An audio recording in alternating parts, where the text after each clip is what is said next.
పశ్చిమ గోదావరి జిల్లా జంగారెడ్డిగూడెం కాలేజీ రోడ్లో ఉన్నాను. మనకి ఈరోజు మోహిని గారు మిల్క్ మసాలా రైస్ చేసి చూపిస్తున్నారండి.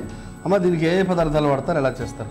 మిల్క్ మసాలా రైస్ తయారు చేయడానికి కావలసిన పదార్థాలు: పాలు, క్యారెట్ తురుము, జీడిపప్పు, బియ్యం, కొత్తిమీర, మసాలా దినుసులు, నెయ్యి, సాల్ట్. చేయండి అమ్మ. పొయ్యి వెలిగిస్తున్నాను. మూకుడు పెట్టాలి. ముందుగా పాలు పోయాలి. కప్పు బియ్యానికి 3 కప్పులు పాలు దాకా పడతాయి.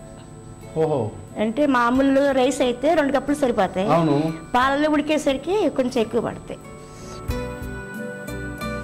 పాలు మరిగిన తర్వాత ఈ క్లాత్లోకి మసాలా దినుసులు అన్నీ వేసుకుని పాలలో వేయాలి. మసాలా దినుసులు కొద్దిగా వేస్తున్నాం. ఏమేమి వేస్తామమ్మా? బిర్యానీ ఆకు, లవంగ మొగ్గ, దాల్చిన చెక్క, దాల్చిన చెక్క, ఇవన్నీ వేసి కట్టేస్తారు. ఓకే, గట్టిగా కట్టేస్తాం. అంటే విడిపోకుండా. ఓకే. పాలు మరుగుతున్నప్పుడు అందులో వేస్తే స్మెల్ దిగుతుంది. ఓకే అమ్మా, వండర్ఫుల్. కట్టేయండి.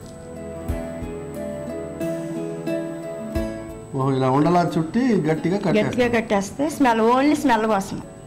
Okay, right.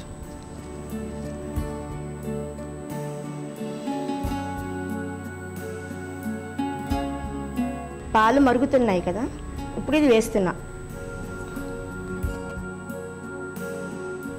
ఓకే, దీని తర్వాత ఏం వేస్తారమ్మా? బియ్యం కడిగాం కదా, అవి వేస్తాం. మరుగుతున్నాయి కదా. ఓకే, ఉడికించడం. అంటే ఎంతసేపు క్రితం నానబెట్టారు బియ్యం? Just 10 minutes. ఇంతకుముందు ఒక 10 నిమిషాల ముందు నానబెట్టారు. ఈ బియ్యం ఇందులో వేసేస్తారు. ఓకే.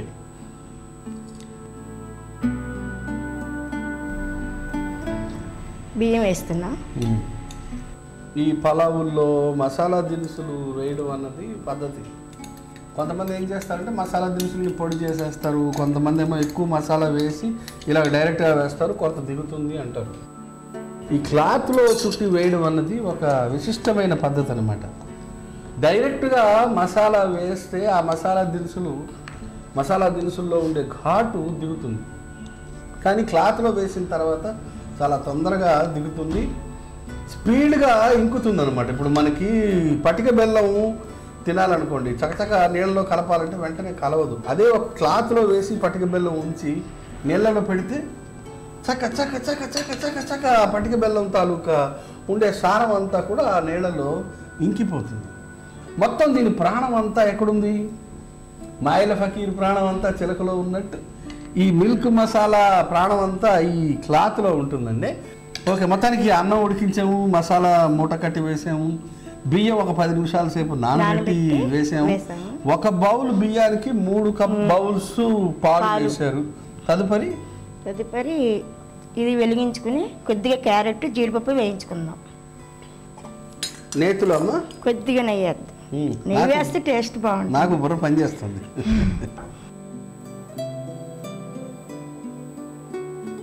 కొద్దిగా క్యారెట్ వేసి వేయించుతున్నాను.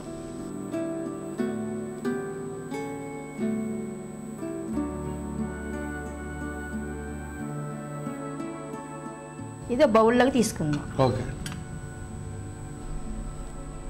మొత్తం అంతా ఈ బౌల్లోకి తీసేద్దాం. క్యారెట్ వేయించుకున్నాం కదండి, అది పక్కన పెట్టాము. ఇప్పుడు కొద్దిగా నెయ్యి వేసుకుని కొద్దిగా జీడిపప్పు వేయించుకుందాం. ఇప్పుడు జీడిపప్పు వేసుకుందాం. ఇప్పుడు జీడిపప్పు వేయించుకున్నాం కదండి. ఓకే అమ్మా, ఇది కూడా ఒక బౌల్లో తీసేసుకుందాం. ఓకే, ఆ క్యారెట్ బౌల్లో వేసేస్తారు.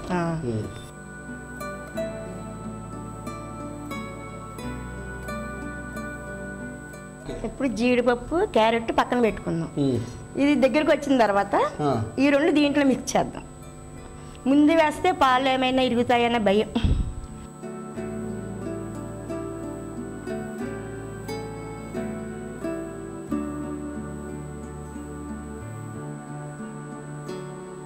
ఓకే, దగ్గరికి అయిపోవచ్చింది. ఇందాక వేయించుకున్నాం కదా జీడిపప్పు, క్యారెట్, అది వేసేద్దాం.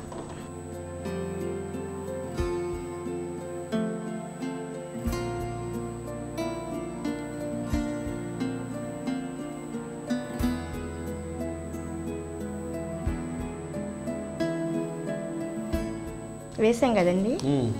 ఇప్పుడు ఒక్క నిమిషం ఉంచిన తర్వాత సాల్ట్ వేసుకుంటే అయిపోయినట్టు. దగ్గరికి వచ్చి ఇంకొక నిమిషం కొద్దిగా సాల్ట్ వేసుకుందాం. ఫైనల్లో మూట తీసేస్తారా? తీసేస్తాను. Okay okay. నేను మోటార్ రైస్ అంటే సరిపోయేదేమో. Masala motor rice. మూట అంటే తెలియదు. మసాలా మూట.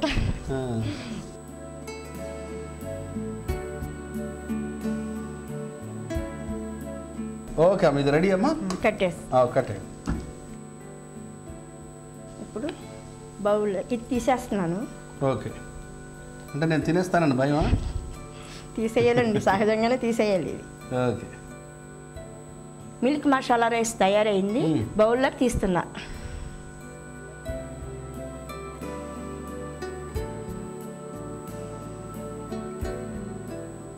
మిల్క్ మసాలా రైస్ రుచి చూసి చెప్పండి.